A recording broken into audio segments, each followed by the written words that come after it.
মা শোনো, তুমি কিন্তু বেশি দেরি করবে না। তোমাকে বাড়ি পৌঁছে দিয়ে তারপরে আমি অফিসে যাবো, নয়তো এই ভ্যাপসা গরমে তোমার শরীরটা আবার খারাপ করবে মা। এমনিতেই আজকে হাফ ডে হয়ে গেছে, টাকা কাটা গেছে, একটু তো ম্যানেজ করতে হবে বলো।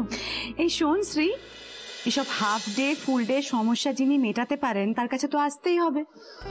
তুই এক কাজ কর, তুই না খুব ভালো করে ঠাকুরের কাছে চা দেখি, যাতে আমার এই সোনা মিষ্টি মেয়েটা সুখে শান্তিতে সংসার অফিস সব সামলাতে পারে। হ্যাঁ, কিন্তু মা, আমার ভগবান তো তোমরাই।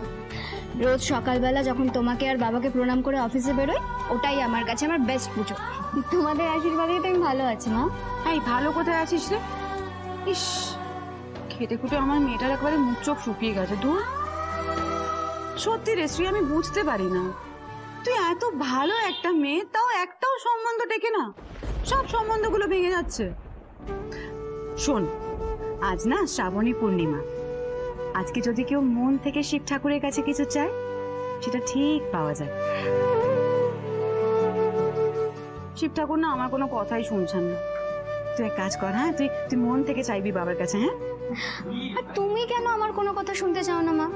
মা, আমি কোনো জলে ডুবে নেই যে কেউ হঠাৎ করে এসে আমাকে উদ্ধার করে নিয়ে যাবে। হ্যাঁ, আমি নিশ্চয়ই চাইবো, তবে আমি কি চাইবো বলো তো?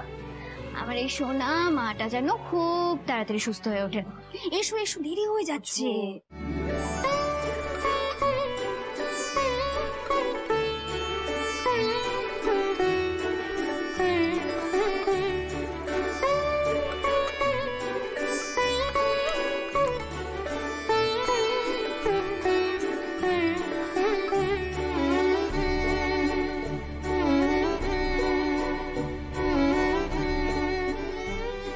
তুমি তো সব পারো ঠাকুর,